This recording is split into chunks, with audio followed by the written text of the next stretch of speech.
Hey, what's up, everybody? Today I have a very special guest, Mr. Jefferson Stein, who is the writer and director of the upcoming Oscar-qualified short Burros. But Burros? That's Yeah. how you say it. Burros, which tells this tale of a young indigenous girl who meets a Latina migrant of just around her age, who has been separated from her from her father and her family in the beautiful but dangerous Sonoran Desert. Um, I had the privilege of actually getting an exclusive screening about a couple weeks ago at CBS Studios, and all I gotta say is, oh God, it was so good. It was so good. Very sad, but so good. And one Thank you. before we kick things off, I just want to say it. Just want to repeat myself. It was so good. I mean, how how did you come up with this idea? Well, thank you so much, Noah, for having me and supporting the film. It means so much to me and everyone involved on the team. Thanks for coming to the screening. It was nice to meet you there. I'm so glad we got to catch up again and do this over Zoom. So yeah, I'm Jeff, and I'm originally from Texas, and the border has always been, a major source of contention growing up there. And so after 2016, I wanted to learn what it was like to live on the border and what life was like. And so I did this. I felt compelled to just do all this research, and that's when I discovered the Tohono O'odham Nation. And it was really after I learned that their land is massive. It's the size of Connecticut, and it extends into Mexico. And so after 2019, or sorry, after 2016, the border was militarized actually for the second time, and it made it very hard for families to cross and see their relatives on the other side. And so I was inspired to tell this story from a child's perspective, which we can all relate to. You really can. And it seems that you shot on location, which is right near. You shot right near the border. Is that correct? Yeah, so Cells is the capital city, the capital of the Tohono O'odham Nation. There are many districts, and Cells is the community. It's also its own district, which has four communities in it. And we shot in Cells community, outside of Cells community, in Pisinimo district, and in Y, where the casino is. Y is on the complete western side of the nation. But Cells is going 20 miles from the border. It's really close, and a lot of community members who participated in our film, both like from a creative standpoint, but also were just like maybe background extras, different things like that, or were actors in the film. Many of them were from Cells, and many of them had family who live on the other side of the border. So it was a really personal undertaking for many members of the community that came out and supported and helped us make this movie. You actually did mention during the screen that we attended that there was the trickiest part wasn't necessarily working with the actors or even necessarily trying to handle the story. It was mainly just trying to deal with the location. And one of the biggest contributing factors to everything actually working out the way that it did was the executive producer, Larry Bear Wilson. Yeah. Which, by the way, I've met the guy. He is absolutely he really lives up to his nickname Bear. He is Yeah. just an absolute sweetheart. So I actually would like to go into that a little bit. Like, were things a little contentious between you and some of the people that lived by the border? That would surprisingly, it was the exact opposite experience.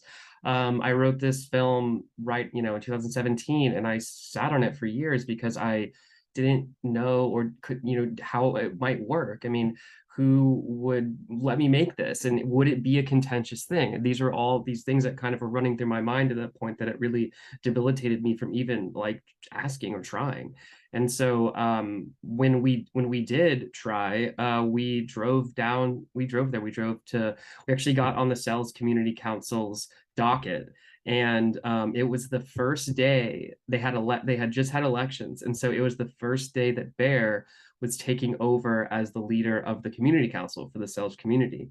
And so we were just sitting there. It was an 8 a.m. meeting on a Saturday morning during like the early summer. I drove with Liz in my little Hyundai all the way to this like little Airbnb, and then we drove onto the nation the next morning. Bear got, um, he got raised to the role, to the position of leader, the leader of the community council. And then soon after, we just like had a 45-minute PowerPoint where Liz and I presented the film, presented our slideshow, talked about the story, and the community members voted that right afterwards to pass a resolution, which, the film is moving forward because there wasn't a film commission. This was kind of the first time this had sort of happened. And so we were just off and running. And then Larry told me later that the vice chair turned to him and said, you're going to have to babysit them now. And so, in a way, that's kind of what happened. We got into a lot of trouble with just the car and getting stuck in the mud and monsoons and all of these factors that you were talking about, of just like the simple fact of shooting in the desert 2 hours from, where we were living, staying at in Tucson.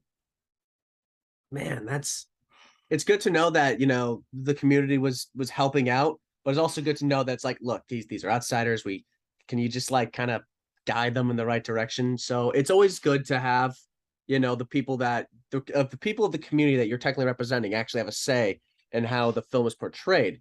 Which, Yeah. if any of you that have actually seen the film, you know, God, Wallaby, what an absolute like solid portrayal. Because it really the film feels more like just a moment in time.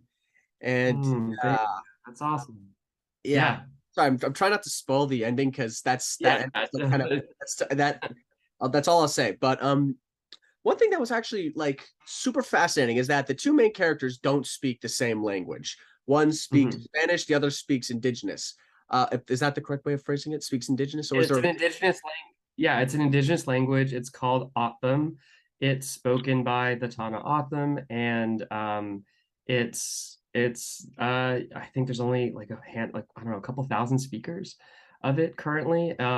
One of our initiatives in even making this film was like we want to put the O'odham language like on film. There's a group that's been, I learned this, they reached out to me actually, but there's a group who at the Tohono Nation who has been archiving these old Hollywood films. And they, in all these different Hollywood films, like Navajo, these different nations were speaking their indigenous languages on film. And so they're going back now and like pulling all of that and archiving it, translating it. And in a lot of those Hollywood films, there's Tana O'odham people speaking O'odham, and it's really cool. And so we wanted to basically like put that on camera in a modern film. And the only and again, this goes kind of back to this whole like way that I wanted to make this, which was like not bringing actors in, not bringing like a production in from LA or that type of thing. It was like, we have our like department heads, kind of like the producers, me, the writer, director, things like that. But then the rest of the crew and like the executive producers and all of the actors, I wanted them all to be first time actors, community members. Our sound guy was a community member, things like that.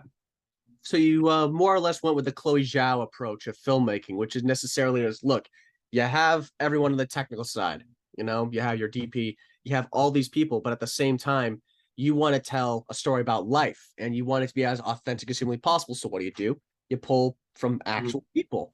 And it really does translate super well, at least between the relationship of Amaya and So I mean, Swimmy. God, you told me, and I'm just like, I don't know if I can say it right, but and I want to touch into that. Their relation. There are moments in the film where you can tell that they're just like, I don't understand a single word you're saying. However, let's get some food. Want to come with me? I don't know what you're saying, but let's go. So, yeah.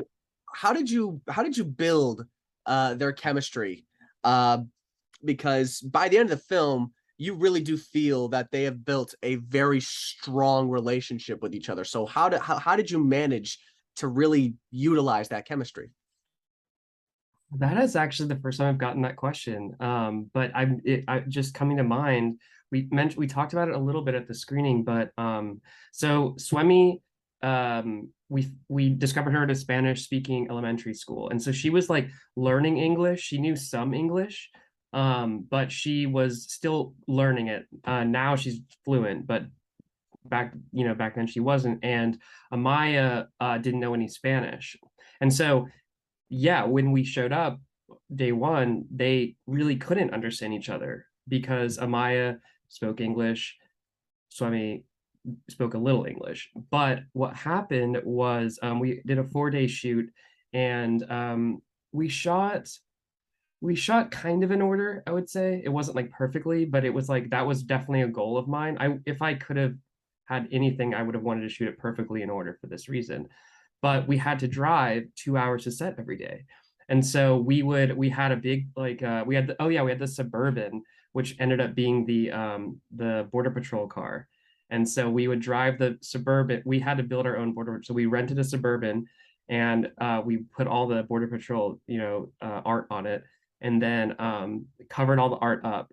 And then we drive through the checkpoint to the nation, the Border Patrol checkpoint each day to and from. And that was this like hour and a half, 2 hour drive. And so Swimming and Amaya spent that together. And so in the morning, they had all this anxious energy. And so they just spent so much time together. And I think that 2 hours there and back that we spent each day, they became closer and closer and closer because that, Liz, our producer, would just play games with them. And then on set, they would bond. And by the end of it, Swimming was very shy to begin with, and Amaya was very outgoing, just like the characters. But the Amaya's sort of like energy really rubbed off on Swemi, because by day 3, day 4, Swemi was like getting involved in her antics and her kind of like troublemaking games and things like that, and like poking fun at crew members and like stealing the slate and just all these kinds of things that were like, where did the props go, and they had like stolen them, things like that. And so that definitely started happening towards the end of the shoot. They started becoming closer. That's really good to hear. Honestly, as a director, it's one of the biggest challenges is to try and make sure that your two main leads really play off each other and work well. So the fact that they essentially had 4 hours every day just Mm-hmm. by themselves, have it like interacting, that does kind of sound like the dream, even though that dream is basically covered in mud and fake border stickers. But Yeah. that's so cool to hear. And so I mean now speaks very fluent English, right? Do you know if they are still in touch, or is that Well, what happened is, well, COVID happened, and that, caused this like 18-month period where there wasn't very much going on. And so, I don't think they have seen each other since the screening, or since shooting. So we want to get the gang all back together and like get everyone out to LA and do something. so switching from the excuse me. So switching a little over to the more technical side of things, one thing that the person that hosted the screener made very clear was that, and you know where this is going, this was shot on actual real film, which if you've seen which for those of you that have seen the movie, you can tell it's shot on film because the shots are just absolutely gorgeous. Now, I think I did ask this during the screening, and I just kind of want to ask it again. What was it like shooting on film? Because I think you once mentioned that you've shot most of your projects prior on digital. So, what was it like working with film? Were there any sort of problems you had, or was it just like easy breezy, lemon squeezy? So you mentioned the person who introduced the film is Steve Bellamy. He's actually the president of Kodak Motion Picture, which was crazy. I didn't know him, but Kodak supplied the film, and they sent Steve, who loved the film, to introduce it at our screening. And so that was such a surreal moment. But we did shoot on film, and it was incredible. I have basically, like, I did years of directing in commercials, and that was always digital because it just was.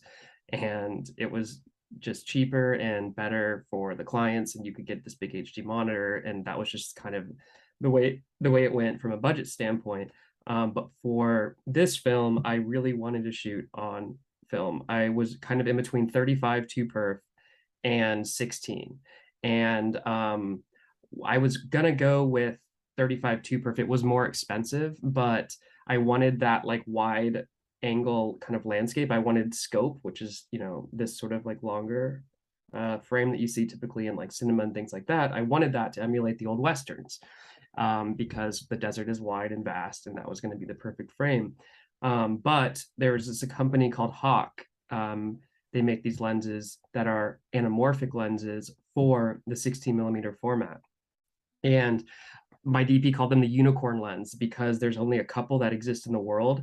The insurance on them was like more expensive than lenses I had just typically used for commercials. And they were little 16 millimeter lenses because they had to be so sharp because the 16 millimeter format is a bit less resolution than 35. And so you need a much more high quality lens to achieve that sharpness when the film resolution is lower, more grain, things like that. And so when we were able to get these lenses, they're kind of in between. They're called 1.3. So typical anamorphic is 2x, where the image is squashed 2 times. So when it's unsquished, it's twice as wide. This is 1.3, so not as unsquished. And so that kind of gives this weird, surreal, dreamy kind of like in between where it's not spherical, but it's not that full anamorphic. And that felt just like perfect for this story. We always thought of it as like a mini epic. And so sort of shooting on, yeah, we're shooting on anamorphic, but it's not the full anamorphic. And like we're shooting on film, but it's not the full 35. That kind of felt like a really, really good link between these sort of two kids running around the desert in this sort of, almost like border story Western thing, which was sort of the original idea, felt perfect for it. But shooting on film in the desert, very difficult. We were making a festival deadline, so our producer would get all the film, hop on a Southwest flight, had to like get through security, and that was a whole ordeal because they wanted him to scan it, and he's like, I am not putting this through the scanner. And there was like, that type of thing. You run into all of these problems in terms of just the logistics of shooting film that you don't get with digital, but it's a weird feeling, it's like it's not on a hard drive. It's just this like chemical interaction that light has had on these strips of chemical emulsion. And so it's not like a hard drive can break. It's just like that is there. And so like once it's developed, it's just this physical thing that exists in the world. It's not ones and zeros. It's just this like tactile thing that you can hold. And I have in my cabinets back there all of our film reels. And I think that really translates, and especially the pastel colors you get with 16. I didn't want this film to feel dreary or dark. I wanted these like pastel colors. I wanted it to feel like how I felt when I first went to cells for the first time, which was like I was just overwhelmed and it was so colorful and there's pastel buildings on Main Street. I wanted to capture those colors and that felt like the perfect choice. That's really cool to hear. At least, I mean, it also sounds a bit tedious because, like it is to transport film is a very arduous process. And the fact that you guys were able to at least get through with it in a way that actually made it come out the way it was is still an absolutely stellar thing to hear. I am wondering, do you plan on trying to have 35 millimeter screenings of Buros at some point, or do you think that's just not within the confines of your budget? I always wanted that actually. That was something that I tried to write into the budget, like the budget, like pre-production. But it's pretty expensive. Maybe I one day I want to own a 35 millimeter print. We can get photochem to it. We'd have to like take the digital file that we have, print it back onto 35. Which would mean like some kind of blow up or something. But that would be amazing to own. I would really want to own that and be able to just project it whenever, and have a screening for people to come to. That would be stellar.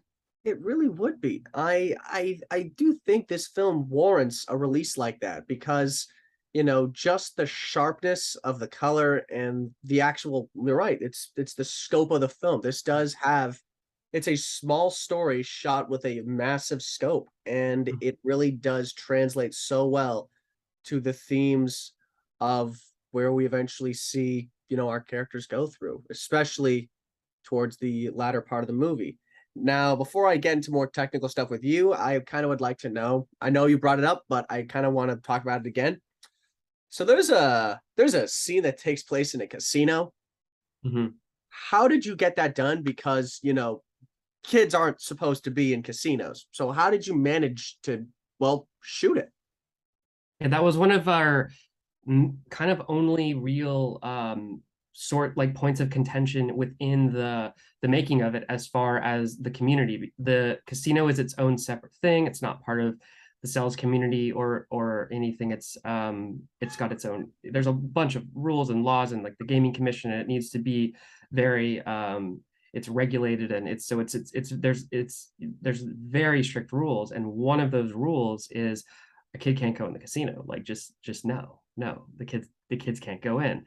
And I'm on the phone with one of the women there, and I'm just like, but it's in the script. And she's just like, just keeps repeating the same thing. And I'm like, okay, so okay, I have to find it. And that's a lot of what filmmaking um, is finding solutions to problems. It's you have this idea, you have it written on the page.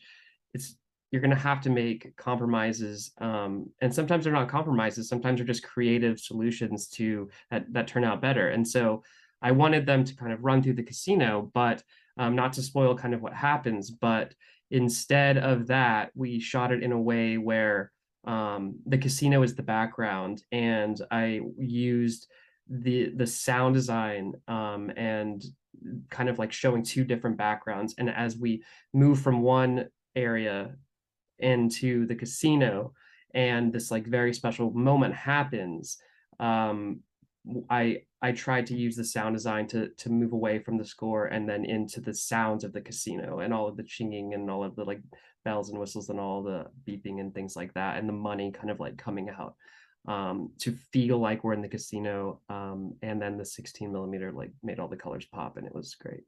No, because how you actually in the film, the way you actually see it, it perfectly conveys exactly like what you just said. They do feel like it's in a casino. However, that that that crab pan shot of her and the buffalo, that was a good that was absolutely stellar, dude. That was an absolute great shot. And yeah, it sucks that you weren't able to shoot the actual casino scene in the way that it was written, but you're right. It's about filmmaking is about problem solving. And honestly, the solution that you guys came up with was just as good, if not better. Um, Now I also do kind of want to know, first, when will this premiere? So for those people that actually are interested in checking it out, do you know when people might get a chance to check it out? Yeah, so we are going to be releasing the film online November 3rd. So it's really coming up. I'm really excited. You'll be able to watch it for free. We'll send out all the info and links like that when it drops. That's a Thursday. No, because I do believe for everyone watching, I do believe this is a film that you must check out because what's so great is that yeah, there's a lot of dialogue that's in other languages, but most of the film is just heavy on the visuals, actual storytelling told without the need of the spoken words. So I do believe this is a universal film that a lot of people will be able to relate to, which only speaks volumes of your production's talent. Because any film that has the ability to tell a universal story, regardless of language or race, is something that must be commended. Thank you. Thank you. We kind of in a way we kind of took the like the animation approach, which a lot of my favorite animated films have. Some of them have no dialogue, but some have just like very little. And so if you can kind of like you said, tell that story, move the characters around, and use other tools besides just dialogue, which is amazing. Then I feel like that's what's so great about film in general is like you have this plethora of all these different tools you can use. And so we tried, knowing we were working with kids, knowing we were working with non-actors, try to tell that story using a lot of the tools of cinema. That's honest, and honestly, it does pay off. It pays off in a way that I think a lot of people are going to be excited for. I'm excited for people to see it. I really am. Uh, It's kind of nerve-wracking because we've been doing the festivals, and it's been a lot of festival audiences and cinephiles and people like that, people like you, who have the passion for cinema, and so now it's going to be released to the public, and I'm anxiously waiting to see what people think. We've been building kind of a following online, and so all those people are really excited to see it. so now that your time with Buros is about to come to an end, at least for now, February or March 2023, I think may prove something different if things go according to plan, which I'm really hoping for, because this does deserve that nomination, if you know what I mean. But I'm wondering what's next for you? What's happening? What's down the pipeline that people should kind of keep their ears and eyes out open for? Yeah, so I have a feature script called Where the Sun Meets Magdalena. It's set on the Tohono Nation with different characters, a different story, set in 2002, just after 9/11. And that was actually the first time that the border was militarized. And that caused all of these issues that we saw again in 2016. And so it's a much more adult story. It's a bigger film. It gets into those different issues that we see in the background of this film. But again, it's this sort of the goal is that it's this like sort of timeless story. This one is a kind of a multi-genre experience that I think people are going to really enjoy, and making that is the next thing. Well, I am looking forward to it because I remember during the screening you did mention that you did kind of want to tell the tale of Burros, but like in a much more grander and bigger scale. Mhm. And didn't you mention that you actually wanted to shoot Burros as like a feature at some point, like the same concept, but just feature wise? Is that something that So it was always like the feature I had in my mind came before the short. And so the feature I had in my mind was like many years ago, and then I wrote the short as a just a smaller piece. It's not a section from the feature, it's not the same characters or story or anything like that, but it doesn't even occur at the same time period, but it does feel timeless, and it is told in this kind of like very specific way and makes you feel a certain way, and those are kind of the things that I'm pulling from and wanting to do with the feature. And so hopefully the short allows us to do that and to get people interested in these stories and these sort of fringe experiences that a lot of mainstream America isn't a lot of mainstream America isn't having. And so, yes, it's this universal story, but it's also extremely specific to this specific community and this specific place in this specific time. And that's sort of I really hope that we get some great feedback and support that can allow a feature in that same world to happen. there's two more questions I have, but one of which is we had a guest speaker at the screener. It was a woman who has done much for the indigenous community and is an indigenous filmmaker herself. What was her name again? Jonelle Romero. Janelle Romero. She gave a really really touching speech during the screener about how you know she wishes there's more stories about indigenous um that should be told because despite like because it's as I said before, film has the potential to be a universal language, and that is something that's great because that allows access to all cultures and all types of people, that allows them to tell their own stories. Mhm. And look, let's face it, you and I really aren't necessarily qualified to speak on a lot of these matters for Mhm. obvious reasons. We're wearing glasses. But no, one thing that she talked about was she wishes there were more indigenous voices within film and cinema. So I'm wondering, considering you've done such a good job, you know, with this I with this story, this moment in time, um, would you feel comfortable at some point producing something with an indigenous filmmaker in mind, or even telling more stories with indigenous people? Just Yeah, yeah. definitely. That's a huge initiative of mine. I have already stuff in the works. There is so in the sport in the film is called toca. It's that stick and ball sport that the girls are playing. It's played by only women. It's a really fascinating sport and is unique to the nation. And we have a series in mind surrounding that. And so each of the episodes we want to be directed by Indigenous filmmakers, hopefully mostly female Indigenous filmmakers, and that's one of the things that is on the list. But in terms of like this specific story and what we talked with Jonelle, I thought what she said was amazing. But that was really kind of the whole. I think the reason that this short was a success was we made it as a community, like we made it together. It was like you have to have people from in different roles who represent the stories and the people, and when you have the actors who are just community members and they're playing versions of themselves, and like for instance Virginia, that song that she sings, she helped write for this for the film. And so it's not like this thing where it's just you can write a script and just show up and then make it.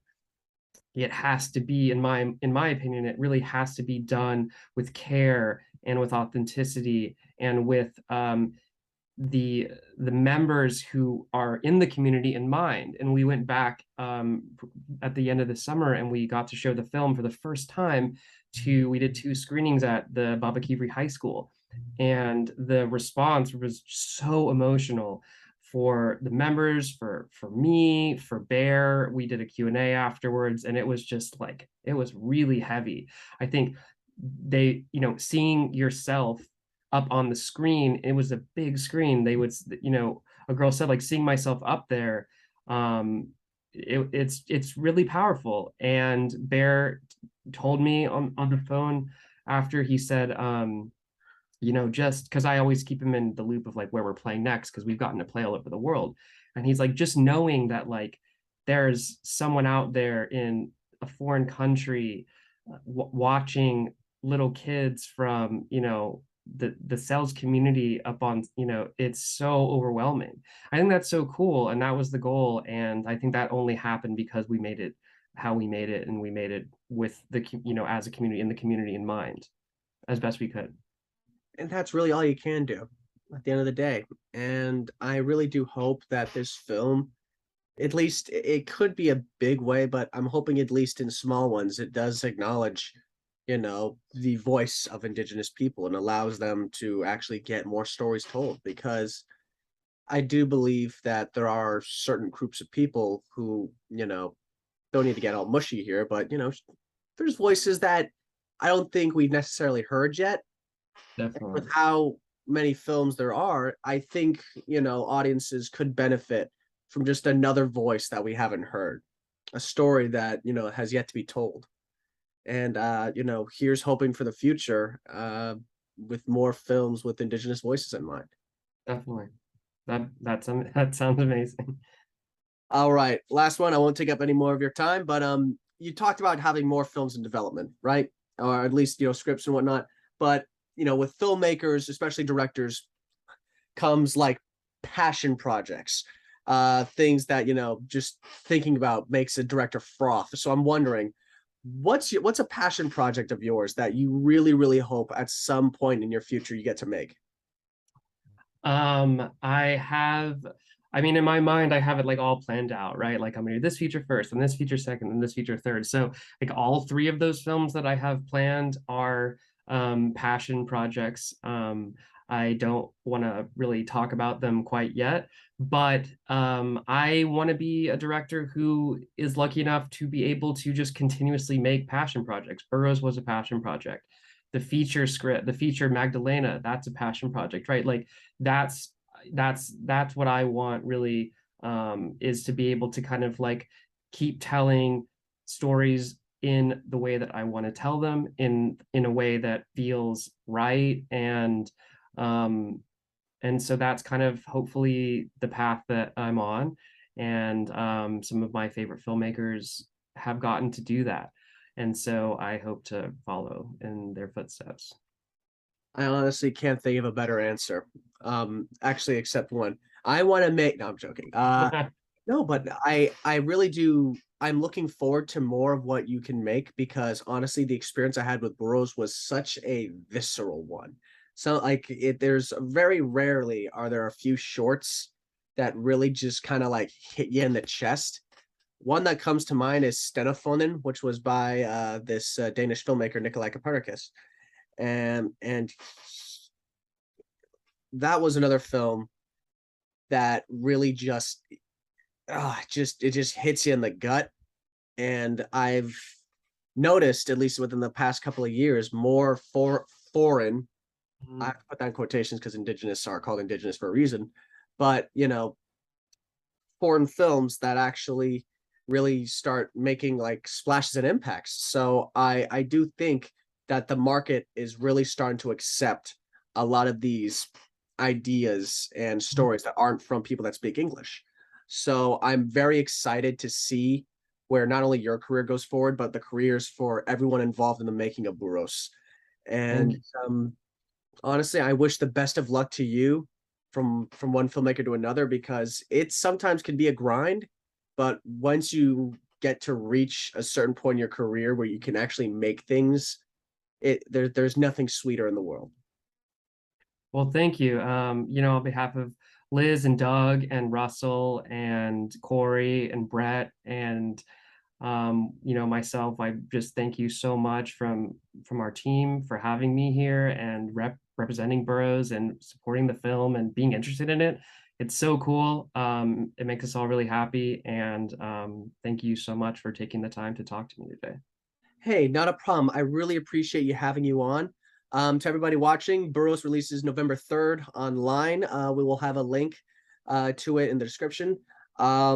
Please check it out. Please support it. This is a film that I believe you should support, not because it's like I'm just telling you, but because I believe this is a film that is worth watching, regardless of who you are. So, Jeff, it's been a pleasure having you. Take Thank care. you. Have a great rest of your day. Thank you so much. Bye. Bye.